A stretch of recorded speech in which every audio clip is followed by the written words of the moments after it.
आषाढ महिना सुरू झाला की घराघरातून गुळाच्या कापण्यांचा गोड सुगंध दरवळत असतो.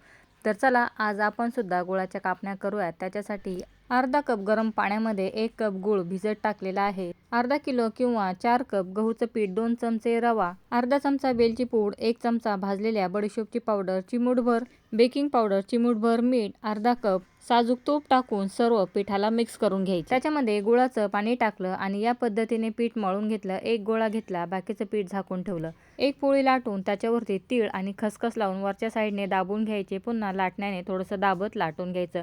इतपत जाड कापण्यांची साईज ठेवलेली आहे. आपल्याला आवडतात त्या साईजमध्ये कापण्या कट करून घ्यायच्या. इथे सर्व कापण्या बनवून झालेल्या आहेत. गरमागरम तेलामध्ये कापण्या टाकायच्या. कापण्यांना थोडासा कलर आला की गॅसची फ्लेम मीडियम टू लो करून खरपूस अशा कापण्या तळून घ्यायच्या. खुसखुशीत गुळाच्या कापण्या तयार झालेल्या आहेत. फुल व्हिडिओ आपल्या चॅनलवरती पोस्ट केलेला आहे. फोटो खालच्या त्रिकोणाला टच करून